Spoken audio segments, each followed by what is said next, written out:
All right, here we go in 3, 2, 1. Hey everybody, we're at the Imp and Ogre. My name's Paul. This is Ryan. Today we are tackling the second part of the Red Hand of Doom. Yeah, getting around to finishing that monster of a mini campaign at this point. Yeah, it's long. So where we left off last time, we just found information about the Ghost Lord and the Lich's phylactery. Yeah, when we last had our PCs, they had recovered the phylactery of this Lich. So the adventurer wants you to go and give the phylactery back for whatever reason. And when I read this, I was sort of struck by sort of why. Like, I don't actually see any particular reason to return the phylactery. Now, I had to look this up, and the information's a little sparse, but I would assume that if you destroy a Lich's phylactery, it knows it's been destroyed. Yeah. Right? Like, I Googled around and checked some of the books, but I couldn't find any actual rules as written that indicate that's the case. But like from my standpoint, wouldn't that just make sense though? Like, if you recover a Lich's phylactery and you know that they're using this phylactery as leverage to get this Lich to help them with their war efforts, couldn't the PCs just smash it? They could. I mean, I guess you could also assume that they might think the other way, that if the Lich doesn't know that they don't have it anymore, that he may just continue to work for them. So I guess if you're going from like a disrupting the war effort standpoint, that you might want to let him know. Yeah, I don't know. I mean, because you can make the argument that, like, if you smash it and he knows it's been smashed, he won't think that you did it, right? He'll think that he's been betrayed by the hobgoblins, and you think that would accomplish the same thing and cut out, a fifth of the adventure. Or you'd want to try and recruit him yourself. Yeah, All the power's in your PC's hands now, potentially. If they wanted to renegotiate the terms of the alliance and recruit a Lich to the defense, I guess it's. I mean, that's I think that's a totally reasonable option, and I'd allow. Which isn't even explored in the adventure, and I think like most PCs or someone in your party would probably be like, "Hey, why don't we try to do this?" Yeah, blackmailing them. I don't see why not. Yeah, no, the adventure kind of assumes that you're mostly good people, right? There's literally no point in here where your players can't just be like, I don't really like the area, I'm just not getting involved. Yep. It seems dangerous, I'm tired of fighting all these dragons that are trying to kill me. I want to greener pastures. I want to be a naval merchant, so we're going to go find the ocean, right? Yeah. Like, there's nothing stopping any point that. In this adventure, it'd be reasonable for them just to quit. Well, there's no real benefit, right? If your players are just sort of murder hobos, there's not really any financial gain for this.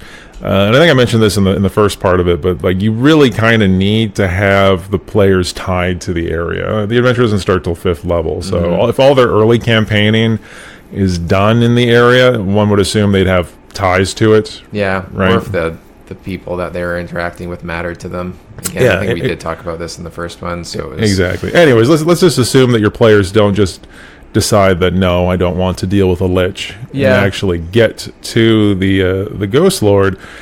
This is one of those places where the timeline gets difficult. If you actually sort of work out how long it takes to move around in the map, it becomes very difficult to sort of meet your timeline of the army advancing and actually get your players to where they need to be.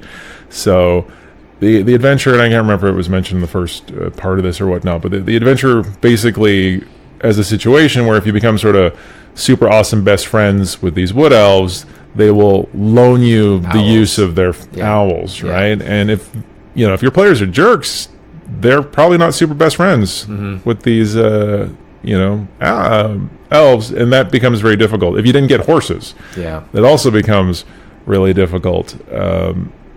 Now, this will come up again later on at the actual battle, because there was a sidebar in the adventure which I super disagreed with, but we'll get to that. But let's assume that time isn't an issue, and they get there. I mean, the big thing I sort of noticed is you could totally skip this whole part, right? Like, looking back on this, a lot of the adventure is technically skippable, and the designers kind of mentioned this a couple of times, that there's nothing that actually forces the players to go to the swamp in the first place. Yeah, I think it's hard, like, in this adventure. I mean, time is the most crucial thing about it, but it's hard to give your players the feeling of urgency, I think, in a game, because like 7 days versus flying there, it doesn't feel like anything. I don't think your player's going to feel like they need to get there quicker. Well, I think it's a very fine balancing act, because if you put too much pressure on them, like they're constantly seeing the army advancing, well, that's going to suggest to them more that they know they need to get to the capital so they can help defend the battle, right? If you put but they also don't know how quickly they need to get somewhere. Yeah, they have no idea, right? Like, it's not like on the of whatever this will happen. Well, we know that, as DMs know that, but the players don't exactly know what their timeline is. So yeah, I don't know exactly how I would go about sort of reinforcing that sense of urgency. Alternatively, you kind of just hand wave it, and things happen when you want them to happen. Yeah. Which, I mean, I don't think it really matters in the end. Well, either the timeline matters or it doesn't, right? Either approach this from a narrative sort of attack, which I think is totally fine, right? Like, you just make sure your players do all the bits and bobs of the adventure, and they never have run the risk of running out of time. They can do all the little side tangents that we talked about in the last part of this, or the first part of this discussion, and just not worry about the time, which is weird because throughout the adventure, it's constantly mentioning this time crunch, and these things happen on these particular days. And I don't know. I mean, I'm more along the lines of, like, there's a timeline. If your players dilly-dally, if they want to use the 15-minute adventuring day where they go, use all their abilities and then rest constantly, if it took them a week to clear out the swamp because they kept using hit and run tactics, it should matter, right? So, anyways, let's actually talk about the Ghost Lord's Lair. Thematically, I thought it was very cool. I thought it was very out of place to a certain extent. Like, going, when I first got this and ran it years ago, I was like, this is a super cool adventure. Going back and looking at it, I'm like, wow, so there's the ruins part that you do, then there's the swamp part that you do, and now we're in the savanna deserty part. Like, you're hitting all these different biomes, and I'm like, this is a little odd. I guess, like, the Lich was an old druid, so you could say that he sucked the life out of the area. Yeah, I like druid. Like, I get the logic behind it, but it didn't feel like it actually fit thematically with what they've been doing so far, right? Like, of all the parts of this adventure, this is the one that felt the most like somebody had written it previously and now they were just sticking it in. Yeah. Right? Like, it doesn't really fit. I mean, on the other hand, you could take this bit, like the Ghost Lord's Lair and blackmailing a Lich, you could use that in any campaign whatsoever. Like, of all the bits, it's probably the most easily just sliced out and reused for your own purposes. So what do you... Well, I think, like, one of the things about the Ghost Lord's Lair that I've come to realize that I'm not a big fan of is having multiple factions in the same place. That there's two different bad guys, effectively, that are working against you but supposed to be working together. But they don't really like each other, so they're not going to, like, help each other in fights. And if they hear you in one section, maybe they won't join, or maybe they will join. And I think really getting to the Ghost Lord's Lair in the first fight where you scrap Vranthian, the Bahir, the other dragon. Oh yeah, like the dragon kid, or was it like a half fiend or something like that? I wrote it down somewhere, but half fiend to Bahir, Varathian. So it's written that so there's the Doomfist monks in this area. There's the Stormcaller guy that you run into. That's part of the other faction that's holding power over the Lich.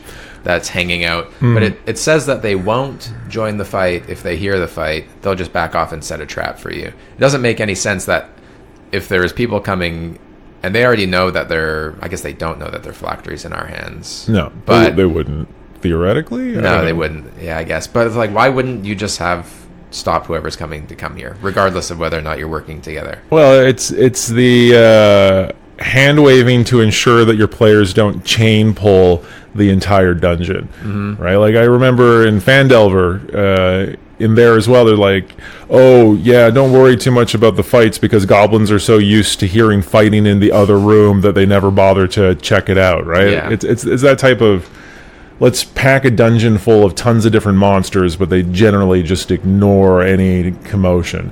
And the other thing that kind of struck me as odd is, how suicidal must your players be to enter a lich's lair uninvited? Like, what's to stop them from just, like, standing outside and yelling at the lich to get his attention? Be like, hey, yo, Ghost Lord dude. Yeah. We have your phylactery. Would you like it back? Well, and it mentions, like, throughout this, I think there's notes in there that's like, the players should not fight the lich. But if I was a lich and the players came up and they're like, hey, we got your phylactery now, I would just attack. Like, it's in front of his eyes. Yeah, I don't know how fragile it is. I mean, obviously, there's room for negotiation. That's the whole thing, is like, I think your players would be suicidal to enter into the lich's lair, right? And even in the bit there where, like, the lich finds them in his lair, he starts with a conversation. If I was a lich, evil spellcaster, and I found some randos in my lair, I just drop a fireball on them. Yeah. That being said, it's a druid lich, so I was too lazy to actually go look at his spell list, but in general, you'd think that there's less explosion-y stuff. Easily handle whatever is coming at him. Were they maybe 6th level at this time, 5th level? Yeah. Somewhere around there. They're probably 7th or so. I can't remember. I'd have to actually go look at the... I guess the problem I've started to realize that I have with a lot of adventures is that it's just dungeon crawly. That they want you to go from room to room and kill a couple hobgoblins and a couple of ghosts. I think the adventure would be better in this, maybe just particularly to this, if there was a large encounter when they got there, because they have to fight the dragon. Or the Behir thing? Behir, yeah. Like front load and end load encounters. Make everything else in between like a cool exploration, traps, something to explore through. It wouldn't really make sense to me that there's all opposing faction to the Lich is just like set up shop and hanging out. Yeah.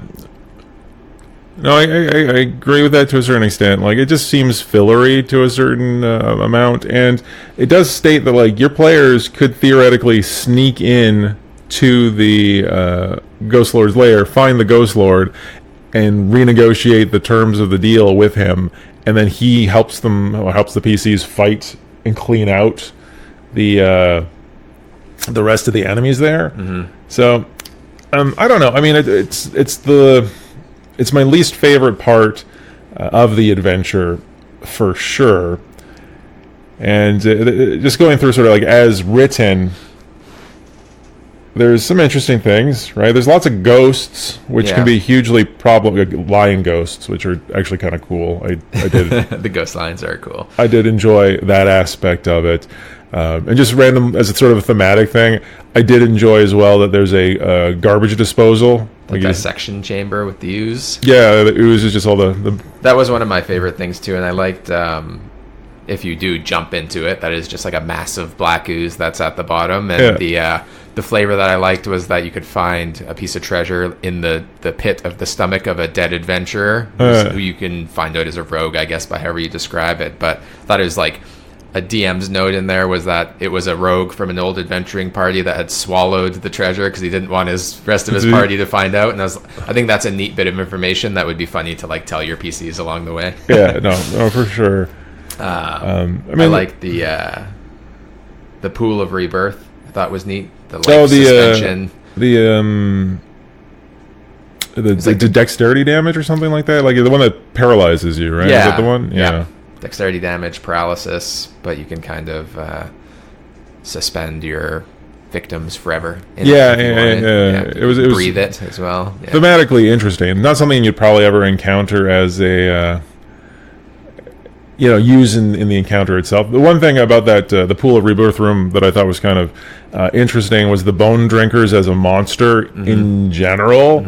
Right? They're just a cool monster, huge, Yeah. like hugely potentially deadly, right? They drink your bones, literally. It's not the most original Especially name. after the first encounter. And I guess maybe this is where my problem ends up with being adventures, is that it's almost assumed that they're going to stop and rest at some point, right? Like, and I think they do mention that, like, this shouldn't be done in one go, or you can leave and come back as many times as you want. I hate that. But it's like, that doesn't make sense to me either as a player, because it's like, okay, big encounter, let's just set up a campfire at the start, rest up, chill. Like, if the other factions were watching and they saw you just dismantle the Behir, they would probably just, you know, ring the fire alarm goes off and everyone comes to the entrance and just deals with you, right?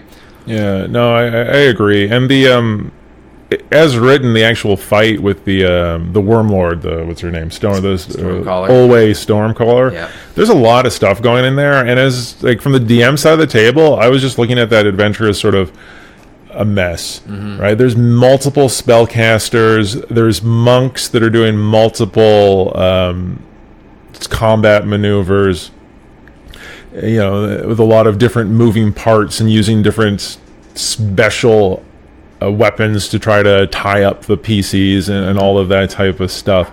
And then there's a sidebar that actually warns that this is potentially a TPK, and I'm like, how is that helpful, right? Yeah. Like, oh, this might kill your entire party. Oh well, like you designed this, you know, to be super difficult. After they just fought, which I think the Fiendish Behir fight is just a huge monster. Like, it's going to use a lot of resources. It has a ton of hit points. It does a lot of damage. So if your players, you know, don't rest after that fight, they also encounter ghost lions between fighting that big, you know, meaty monster and this more technical fight. You could easily be a TPK. I think you could shorten this and make it more memorable. You'd have like if you get to the point where you're fighting the Doomfist monks and the Stormcaller, like if you defeat the Behir and they say the Stormcaller's watching, you'd think that you would just go to the Lich and tell them, and then you could have the dialogue. I think you could literally just cut out the whole Wormlord. Like, I don't think you need that in there whatsoever, right? You could just have the Behir. It's intelligent, you know, it's affiliated with the Red-Handed Doom. Yeah. It's just there to sort of keep an eye on things. And then you have the whole Ghost Lord layer, because it makes sense that, like, the Ghost Lord doesn't care about any of the Hobgoblin minions whatsoever. So there's no incentive for it to go investigate the commotion, right? So you could just cut out that whole middle part, and there's a big fight at the beginning and potentially avoidable Lich encounter altogether if your players are smart. If they're not, then it's a little sloggier to find yourself to the Lich. But I don't actually know that it adds that much to have the Wormlord encounter. The only thing in there is that this particular Wormlord is probably the only one that the PCs realistically have a chance of taking alive. Right? The previous two that they've encountered, it does suggest, like, oh, capture given the useful escape mechanisms, whereas this particular bard, I think she is, doesn't have true the tools to escape. I think another thing that I don't like about the Lich is they describe him to play him cautious and mercifully, but they also describe that he has like a rage, like a temper that he can't control. So that just is to like an oxymoron. You've got like a merciful Lich that wouldn't go out of control as soon as he realizes that his phylactery is within 15 feet of him. And he's been held prisoner by the Red Hand for how long? It doesn't actually indicate whatsoever. I don't know. I think it's okay. I don't think it's necessary whatsoever. I think you could cut the whole bit out of the adventure and not lose anything. Part of this, I think, ties into, especially in this is a third 3.5 edition a game, is that there's a real adherence to experience points coming from combat encounters, in that the players need to fight enough monsters to get to the next level. Yeah. So you need to pad in enough monsters to give them enough experience instead of, using milestone experience or something along those lines, right? So I find this in a lot of the adventures that we've gone through, is that there just seems to be a lot of encounters to get through something. And I don't particularly enjoy that aspect so much, because the only way it can really work properly is if you allow your players a reasonable amount of resting. And I don't find that believable in most cases, right? If you're doing like a mega dungeon, well, then maybe that makes sense because there's tons of real estate and it's not all associated with each other. But if you're storming the castle, it's not like they're just going to forget about you because you go back to your camp to rest up so you can go hit them again, right? Like, it just doesn't make sense to me. No, it doesn't, yeah. But I guess where you fall in the camp is experience. Doing things is experience. Yeah. So assuming we get through the Ghost Lord's Lair without catastrophe, the next part is that... It's the Battle of Brindle. Yeah, so the enemy at the gates, and doesn't matter where you are, someone pops in and notifies you. It's a spell. They warn you that you need to get to Brindle as fast as possible. Best part of the adventure, right? I mean, this is probably the most memorable aspect of the whole adventure, and those who love this adventure probably love it mostly because of this part of it. I really, really enjoyed it. And again, the timeline comes into play here, that if they don't have access to the owls, they have to cover a large amount of distance between the Ghost Lord's Lair and Brindle for it to actually get there in time. And there's a sidebar that basically says you should ensure that the players get there. Make sure that the players get there with enough time to spare. Yeah. And that really bothered me because all the way through the adventure up until this point, there's a lot of sidebars and comments from the designers to say like, oh, time is timeline and you got to keep, the pressure on your players and blah, blah, blah, blah, blah. And then you get to the climax, so like, well, this is like the most exciting part of the adventure, so regardless of what your players have been doing, make sure they get there in time. Yeah. And that bugged me. And you could choose for your PCs to arrive and the battle has begun already, but I think that is just robbing them of it could be over. I could get there right? So yeah, I guess regardless of what happens, time doesn't matter in the end, and you arrive before the battle. Yeah, it's weird though. And we'll get to it in this part here too, because there's consequences to not doing certain things ahead of time. Yeah. Right? So they kind of try to have it both ways, in that going to the Ghost Lord and getting his neutrality should be a decision, because if you don't do that, there's consequences in the upcoming battle. Yep. But if you do it, there's no consequences because they tell you that there shouldn't be any consequences, or your players shouldn't have any consequences. And from just a general design standpoint, I don't really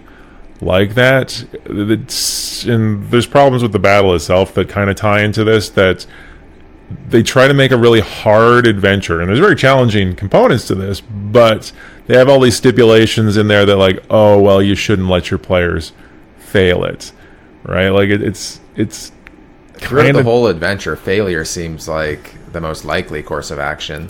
Yes. It's difficult. There's things that they probably shouldn't get through. A lot of challenging things they shouldn't get through. And they shouldn't win in the end, probably, or be able to stop it. And I don't think there's a problem with that. That doesn't mean that they have to die. But I think losing is okay as well in this adventure. And there are, outcomes that indicates they did lose, particularly in the battle that we're about to talk about. But I don't know. It's all the stuff leading up to the battle. Either it matters or it doesn't, right? Either time matters or it doesn't. And I think that's something as a DM you got to decide, and maybe even discuss it with your players, right? Do we want to run this as a narrative style game where like we can do all the cool things, or there's a timeline, because that's what I really liked about the way the adventure is designed. Is the adventure is designed that like there is a hardcore timeline. These things happen at these points, and the PCs can delay things by doing certain things. Like in the first part, they can blow up that bridge, which seems incredibly unlikely. But if they do manage to do it, it buys them more time, and it tries to have it both ways, and I found that kind of dissatisfying. So I think ahead of time, I'd probably discuss it with my players. Do we want to have something with a really tight timeline where tough decisions need to be made, and you might not be able to do everything that you want to do? Like, you can't win all the time, and sometimes you might have to cut your losses. And I think or do you just want to play it sort of narratively? And if you have that discussion, I think you probably need to like describe what that means to actually have a timeline, because then keeping track of exhaustion matters, keeping track of food and water matters, because tracking distance traveled, right? So it's a little bit more work for the DM. But if you're not thinking about those things and time doesn't matter, it does matter. It's like, no, you need to stop and rest because you haven't eaten in 2 days, or you make your that horses choice. Are dead. Yeah, or the players make the choice where they start accruing exhaustion because they have to force march or whatever they call it these days. And then it makes choices earlier maybe matter a little bit more to them. Like, hey, maybe if we're friends with the elves, they'll let us ride the owls, right? So it might make do something that they might have not otherwise done. But you're right. Yeah, it kind of wants its cake and wants to eat it too. Or whatever the saying. Yeah. So regardless of that, if you're scryed upon, you're told to come back to Brindle, that the impending attack is coming, and it sets up this sort of narrative part where it's a negotiation. So everyone that was important up to this point that you may have met is now in Brindle, and they're having a council to try and decide how to best defend the area. And you guys, as soon as you arrive in town, are ushered into this, and your players have the opportunity to recount events for themselves to the DM, and you kind of get to decide whether or not it sounds like they're heroes. I really didn't enjoy the council meeting part, just from a believability standpoint. Like, again, assuming your players didn't do earlier adventuring in the area, who cares about these murder hobos? Why do these murder hobos have any say whatsoever in the defense of the town? Well, if you can describe how awesome you are to a bunch of strangers, then they're like, yeah, we get it. You're awesome. I disagree with that, from just sort of like, that doesn't make any sense for a politician to be like, oh yeah, this person who was level 5 6 days ago, but now is super powerful because D&D, should decide how we decide to lay out where our clerics are, right? There's certain decisions that get made in this council meeting that have a legitimate consequences to the outcome of the battle, and I can't remember if there's like 3 or 4 decisions that the PCs can actually, make diplomacy rolls and try to sway the council in one direction or the other. Yeah, the two I think important factors where you get to decide whether or not you fight behind the walls of Brindle or go out into the field and just get slaughtered. And then the other choice that I think is important to make is whether or not all the clerics are in the church together, or if they get stationed around the city. Yeah, and I think there's a couple other ones about like convincing people to help. I think there was some to evacuate the city. Yeah, evacuating the city. You can either convince one of these wants everyone to stay because they think they're going to win, and most other people want them all to evacuate, and then so it's all about loss of life in the end is what you're trying to prevent. Well, the thing I found about this is I don't think it actually is clear which is the best option. I don't think there is. I mean, but there is though, right? Because at the end of the day, if they pick one, there's huge negative consequences. If they pick the other, it's awesome. Yeah. It's not like there's pros and cons to both of them. There's no nuance to it. The players are basically going to have to try to think as which way did the designers think was the best way to do it, and let's hope we pick the best outcome. And I didn't really like that. I mean, especially with the clerics, there's an argument for both cases. Yeah. Neither one seems particularly better than the other, but if you pick the wrong one, you just killed a bunch of people. Yeah. Right? Like and so to a certain extent, like, it feels like a coin flip and you're punished for picking the wrong way, and I didn't really like that it was not more nuanced than that. So Yeah. I could see myself changing that to. I think depending on who your players are, this could be fun for them or not fun. I think for it'd be them. a fun encounter for the players potentially, or they're just like, we want to go murder more stuff because that's what we do. So at the end of this council, however you decide, you make the decisions. I thought it was kind of neat. They you can kind of hand the player's handbook to your players and say you have 5,000 gold to spend. Cumulatively, you can buy anything you want out of here. So you can buy wands of whatever blah blah blah. I thought one of the funny things I found with the adventure here is the entire town is completely fleshed out. Yeah. Right? Brindle is laid out for you with all these NPCs and all these shops and all these things. Nobody is there. Like when your players actually get to the town, most people are evacuating. Like, you can't actually do any of these side sort of plots that they indicate and suggest throughout it. So I just thought it was really funny that the designers spent the time fleshing out an entire city with all of these colorful NPCs with interesting backgrounds that your players will probably never meet or interact with. I mean, extra value for you if you buy it. You can always use the town for other things, but I just thought it was kind of funny that there's really no reason for it there. And one other thing, before we get into the nitty-gritty details of the battle itself, one thing I wanted to mention is that the first time I read this was years and years ago now, it was the first time I'd ever seen an encounter that was designed on a sliding scale of success based off of points that you accrue. Right? And I've seen it a bunch of times since and run other adventures that have used it since, but I always thought that was a really interesting mechanic. That it wasn't just one thing, you did this or didn't do this. It was a bunch of decisions that the players had made all through the adventure, actually, up until this point, that at the end of the battle, you tally up all their successes and failures. That gives you a score, and that determines the scale of your success.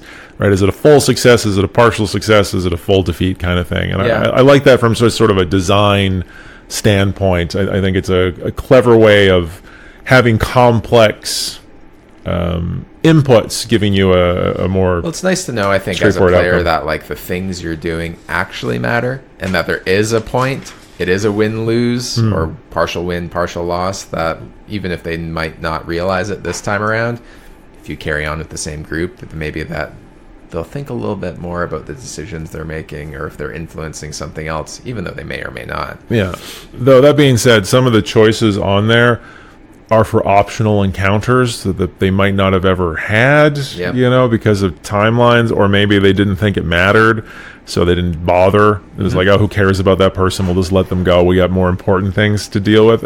So I could see it feeling maybe a little punitive to your players if they're like, what? That person, we lost a point because we didn't kill that person. That's, not fair. We didn't know that it was that important at the time. So exactly. I could see it being a bit frustrating in certain regards. But so the next part, we're tasked with being shock troopers of the army, effectively, and the battle itself. Before we get into the giants or something like that, the first one. In general, I don't know how you felt when you read this, but it feels unwinnable. Just from a resource standpoint. Right? Because it's a bunch of chained encounters. There's no time to rest. And even though I think there's a bunch of sidebars are like, oh, if your players aren't feeling, or super beat up, just have a random wandering cleric show up and, raise them from the dead or what have you. If you if you were successful in helping the elves and helping, you are given like a certain amount of troops. So I think the design decision was that you're not supposed to win every encounter. That either you flee from some of them or you bring in the troops to help you win one, or right, like it's almost like a resource management allocation. But from a DM standpoint, I hate running combat NPCs. I don't want more stuff that I have to be doing. Also, doesn't it feel kind of cheating to a certain extent? Like, you take away your player's agency, like, oh no, we're going to lose the dragon. That's okay. A bunch of elves show up and shoot it with arrows and then it flies away, right? Like, that to me, from the player's standpoint, like that doesn't seem fun to me when I don't get to be the hero anymore. Also, from the supposed to run away aspect, have you ever had players run away? I've tried to have players run away, but even after half of them are dead, they still think they have a chance, so... There's always a chance. Always a chance, it always right? lies in the dice. No, it doesn't. Sometimes you shouldn't be attacking that thing. I mean, this is not winnable. If you it's just not winnable from an encounter point of view and the numbers point of view and an attrition point of view. Well, it's really punitive, especially for spellcasters, right? There's no way to get your magic back, right? Like, regardless of other people coming along and healing that, but you would just run out of spells. I guess maybe they're supposing that you've taken a bunch of wand spells or scrolls or something out of that 5,000 gold that the council offered you up. Well, if they didn't, they're hooped. Right. So, right. But then again, they don't know, your players don't know how many encounters they're going to be. They're all incredibly difficult encounters. Well, you lose after the second one. The dragon. Oh, the dragon you just lose. Yeah. As soon as the dragon shows up, it's over. Yeah. Really. We want to talk about the dragon and just there's the first encounter is there's giants. There's basically siege giants throwing rocks at the wall. You need to stop it. The players go fight one group of them, and then win or lose, the other group fails. Mm-hmm. So it's kind of a doesn't matter what you did thing because the outcome's the same regardless. Which again, to me, is a little unsatisfying. Yep. But the one after that is a red dragon shows up. The same red dragon that you. I don't think you've encountered the red dragon. At the bridge. No, that was a green dragon. Or was it a black dragon? I can't remember. There's a lot of dragons. It's an adventure about Tiamat. There's one of each color dragon. So was it a white dragon? I can't remember now. White? No, it was a green. Oh, who cares? Anyway. So the red dragon is flying around, and the whole point is that you're supposed to extinguish his fires. So he's doing big loops and setting the town ablaze. But it's like an unbeatable dragon. Yeah. Really. I mean... In my notes here, I just got AC of 32. Nothing's hitting it ever. Yeah, my note says can challenge the red dragon, but probably won't win. It's I also see PCs probably won't win ? So this is the point where it's just like, how mean do you want to be? Really? At what point can you say something drives it off that it, takes the black arrow and flies away, right? Because it could infinitely just fly around and burn down the city by itself. Yeah. So, and not to mention, if you do drive it off, dragons are really intelligent. It would just bugger off. It would go find the healers of the army. It would sit down. It would get, or it would heal itself. Oh, even if it just leaves. Yeah. Right. We'll come back to this. The players are at some point, the players are going to die because I think this dragon, even if you fight it, it's not going to stay and fight to the death because why? Mm-hmm. Even though I think somewhere in the designer notes are like, oh, it's super confident. It's just going to fight till it dies. I'm like, nah, my dragon's not going to because it can fly and why would it? But you'd never be able to hit it. Right. So the dragon at some point fights the players. Mm-hmm. The players are going to try to kill it. They're going to expend almost all of their resources fighting an impossible fight effectively. Yep. Right. And then it just flies away. Okay. It should just perch somewhere and just wreak havoc and go from section to section to section. And the point of this adventure should be evacuation. It should be like, oh, we made the wrong choice. We need to evacuate the city. And then it's like, how quickly can you evacuate the city before the dragon kills everything? Yeah.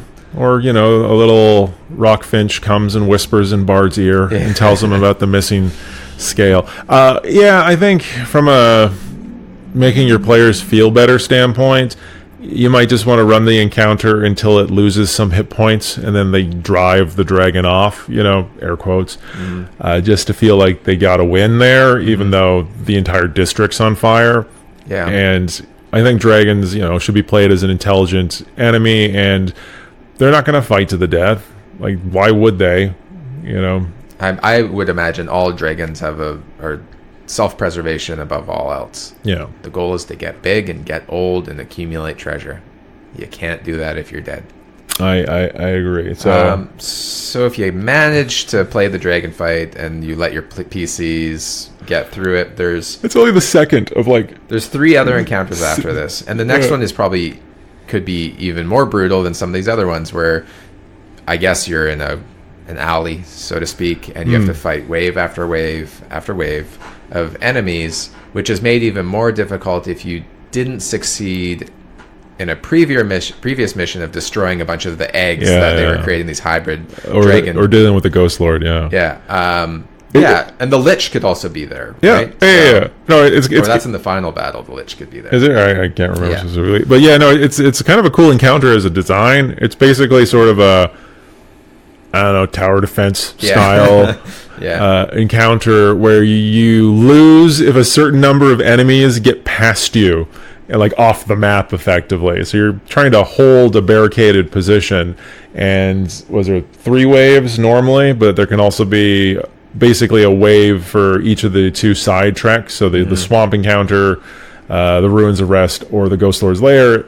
If those weren't dealt with, then there's extra waves of monsters associated with that. Right, you were right. The Lich is in this part. Yeah. Is in this one? Yeah. Which basically is then you lose. Well, you have a dragon and a Lich. You're not, the 7th level PCs are not equipped to fight a Lich. They might be higher. I think there might be 8 or 9 at this point. But still, even at that point, a Lich by himself is a deadly encounter. Yeah, I mean, the problem is it's consecutively. Yeah. It's back to back, no resting because it's a battle. They're being, basically PCs are running from fire to, literally and figuratively, trying to deal with this damage. So, that happens. You assume that they win or lose, basically. It's just if enough get past them. So I guess if you want it to be nice, you could just make it that the monsters are more concerned about getting past the PC and off the map than trying to kill the PCs themselves. So that's probably how I'd run it, just to not murder my PCs. And then there's a sniper attack on the Lord of Brindle, which is a thing that happens. Again, this is one of those situations where it's a cool sort of, I can't remember the name of the, he's a reptilian lizard man-y guy, but he's an assassin. And there's this little encounter where the players can go and find him and fight him, and reading it, I'm like, he's got a potion of invisibility, he shoots, he runs away, you have to deal with him later. Why would this assassin want to fight the whole party of adventurers? It also seemed silly to me to put this here where it was. Maybe this could precede the whole event, and that the assassin was trying to kill the leader before the army showed up. That, I think, is a much better place to put it. That would make more sense to me. He gets hit with an arrow during the council meeting, or right after the council meeting, then or something. You chase off. Maybe then you gain trust of the people that were there. Right? It seems like neat thing, wrong place. Yeah, because it just doesn't. And compared to all the other things that you've just done, fought off a dragon, beat a Lich in a thing, then you're just going to go chase the guy around in an attic. It didn't. Yeah. It definitely felt out of place. And then this all sort of culminates in the town square with another Wormlord. What's his name? Hravik Karn. So him with some giants and ogres. And this is where you could potentially also have any Wormlords that you didn't deal with earlier. So all of them but one. So probably. Potentially 2 more. And this is the Ghost Lord would be here as well if you didn't deal with the Ghost Lord. And a red dragon, probably. I'd probably make the dragon run away. Just because he's going to kill you later. But again, at this point, there's a sidebar that says that you should add a bunch of NPCs and stuff to even the odds, because as written, it's a TPK. Yeah. And why am I buying this adventure? If I'm running a published adventure as a DM, I don't want to have to do a bunch of other legwork. Yeah. Right? You design this, tell me who I should give them. Right? Should I just give each PC 10 grunts that can soak damage and they'll, to act as meat shields? Tell me that. You tested this, you designed this. Don't be it's probably a little unfair. Your players are probably going to die. You should try to make it more even. Ugh. Yeah, I agree. It would be tough to run this, and I don't think victory is anywhere close to an option for your PCs. I mean, as written, this whole encounter your players should die. And the designers are constantly putting little notes in there about trying to like cheat it so they don't die. So to me, that suggests that it's been designed better. If you want a certain outcome, or you want to increase the likelihood of a certain outcome, just design it less difficult. You could have moved things around too, that like, say you don't go to the Lich's lair earlier, you don't know like what the actual phylactery was meant to be used for, why they had it. You don't need to have that in there at all. Yeah, but like if losing is an option here, you could have the Ghost Lord's lair as a separate adventure, or part of a separate adventure where they're captured and they were sent there to be turned into ghosts. Right? Like, you know, you don't need to have the red dragon. Right? Like, you could just cut that out. I mean, but it sort of ruins the Tiamat-y theme that everything's supposed to have dragons. But I don't know. It seems very difficult. It seems that as a DM, it almost is expected that you're not supposed to be rolling the dice in the open, because because the likelihood of success is so abysmally low. Super exciting. Yeah, I think the whole, like, the theme of it is great. I think it'll feel epic. I think even if you lost, I think I would be pretty content as a PC. I mean, you went out in a blaze of glory. You had some cool stuff. If you did succeed, or some people died, maybe you ran away, you would have a sense of failure. But regardless, to me, this felt like this just should have been the end of the adventure. Oh, done. Absolutely. This is the high point. Win or lose, this is the high point of the adventure. But it carries on for quite a while longer into an even more unwinnable situation, I think. And I didn't enjoy reading about it. I wouldn't enjoy having to, like, send my PCs off to do this after. I don't think it would be fun for them. And I think it's just an auto loss anyway, because every dragon that you didn't manage to defeat is there. Yeah. So in terms of like winning, quote unquote, the final battle, I did the math. You only actually need to get like 40 out of a possible 72 victory points. So if you did enough side questy things, like if you actually managed to kill some of the worm lords, like it's a ton of points that you get for defeating them. So it's possible to defeat these battles, and then the rest of the army, the other thousands of hobgoblins are like, run away even though we're winning, type of thing. So I guess it's not impossible. But the last part was the Fane of Tiamat. I mean, basically all of this was caused by Wormlord, whatever his name is, I can't remember. Did I write it down somewhere? There you go. Azar Cool is the person that's behind the Red Hand, and you haven't even encountered him yet, because all this time he's been hanging out, communing with Tiamat, effectively, and the players are supposed to track him down and defeat him. Like, my literal note here is, overall, this is kind of a boring add-on to things. Not the biggest fan. Well, my grievance with this, and we discussed this a little while ago, was that, like, it actually says in there that now is the chance for your players to fight something else. Like, there's just different types of creatures in here that are not run-of-the-mill, and it's like you wrote it because you figured the players are bored of fighting hobgoblins. Yeah. So it's just, now go fight some winged demons and some other crap, and fight the rest of the dragons that maybe were there. And let's throw in a night hag, because why not? Yeah, like all sorts of like different things. I mean, the army that you were fighting consisted of hobgoblins. Sorry. Yeah, there's nothing wrong with that. Like, I don't know. You fought 4 dragons at this point, or 3 dragons at this point? Come on. Like, what else do you... that's too boring. Oh, that's too passé. We need to add some random weird demons because reasons. I can't even remember how they're supposed to find out where this is. Magic, probably. Yeah. But you go to this place, and right at the front is the dragon's lair. Dragons, plural. All the dragons. 5 of them. That you've been dealing with all adventure long, lair in the same place. And, in a perfect world, there's only the biggest one left, the blue dragon, who's a full-on adult, or maybe a mature adult. I didn't write it down. But it also states that all the other dragons that you didn't defeat all adventure long also are there at the same time. Mm-hmm. And from me, I would say that this includes for sure the bridge dragon, and the bridge dragon, the swamp dragon, and the red dragon. Mm-hmm. So to me, there's 4 dragons, right there, ready to go, that have to be defeated at the same time. And how you manage to do that? Because at this point, there's, they're defending their lairs, all their treasures in it. Mm-hmm. There's nowhere for them to fall back on. So, like, unless they're terminally, 1 hit point left, they're not going to flee. How do you win against multiple dragons?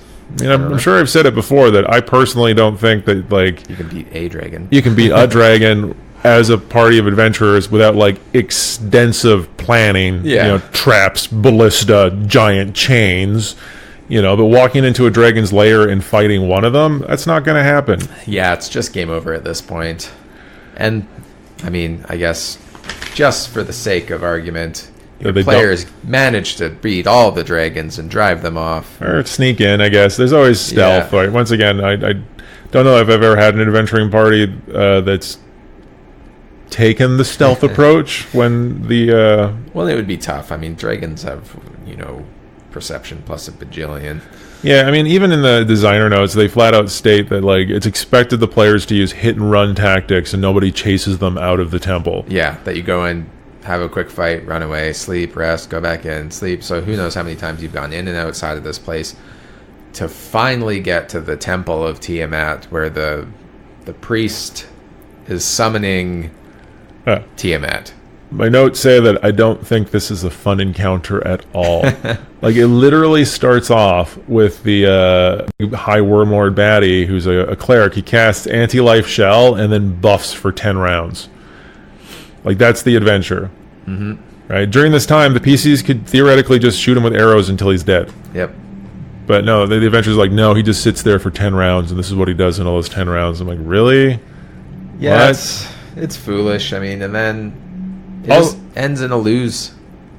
I mean, I think they can beat him. I actually think from, like, a scary boss fight, there's just the cleric who stands around doing nothing for effectively the whole fight if you run him as written, which you shouldn't because that's dumb. And then there's the 2 flying demons that are part of this encounter too, which aren't particularly scary overall. From a general standpoint, like, I really don't like running adventures with high-level magic users, like, from a DM standpoint. Like, it's too much to do. I mean, that's one thing I did really enjoy more about 4th edition is it limited the options that the enemies had. So from my side of the table, it was much cleaner to run. So running, again, he's a level, 12 cleric or what have you. But your players kill him, and I did enjoy the end. He dies, and then an aspect of Tiamat shows up and kills the party. If they don't run away effectively. Yeah. Also, I didn't actually think that the aspect of Tiamat seems particularly scary. From a stat standpoint, it's slightly scarier than the blue dragon. And if your players manage to defeat the 4 dragons at the same time, they'll just destroy the aspect of Tiamat, The corporeal, component of a divine being on the material plane doesn't actually seem that scary whatsoever. I do like the idea of them running away, and then you have this giant 5-headed dragon rampaging around the countryside for a while. Yeah. But... considering how dynamic and exciting the battle for Brindle is, this denouement is just kind of it's just like, and then we have to do another kind of boring dungeon. The goal at the end of the day was the save Brindle, like the save the area.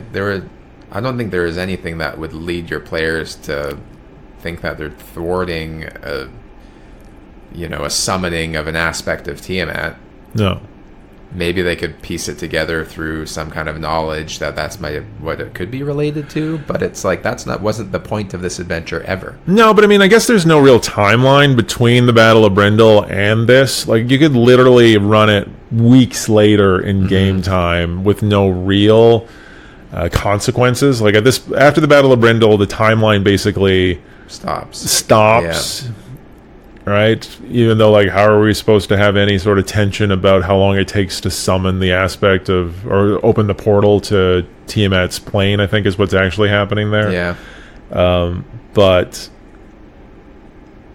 yeah, I don't know. I mean, I think it starts off well. I like the first bit. I like the Battle of Brindle. I think it's a little draggy in the middle. Yep. And I think the last dungeon seems superfluous to a certain extent. Like, I think you'd easily just swap out the what's the High Wormlord Karn for the actual High Wormlord Azar Cool or whatever, and not lose anything, and then just have that big apocalyptic battle. Get rid of the ogres and giants. You just put him riding the dragon, and then you have a cleric riding a dragon attacking a city as your giant climax to your battle. And to me, that seems pretty cool. Yeah. Especially if you got... Then the elves come in with the owls, and you have your PCs on owls having an aerial battle against a cleric on a dragon. That, to me, seems like a much cooler way to end a thing than we fight a guy who's buffing himself for most of the battle. I agree, yeah. Yeah, I don't know. I mean, the Red-Handed Doom is often considered to be like the best or one of the best 3rd edition adventures ever. And I guess, I mean, it's cool. There's lots of really neat parts in there, but I don't know if that just speaks more to the quality of all the other adventures, perhaps, yeah, than this one. But it's more of a mini campaign ultimately than a... It's long. I think you'd have a ton of fun running it. Your players would have fun, but some fat to be trimmed if you could tighten it up a little bit, probably. There's some cool encounters for sure. It's worth your time, and, you know, it's cheap on the DM's Guild, so I'd check it out. All right, guys, that wraps up our opinions and take on the Red Hand of Doom. Next week we're tackling Carnival of Tears, a Pathfinder adventure. So thanks for listening again, and we'll catch you later. Yeah, bye.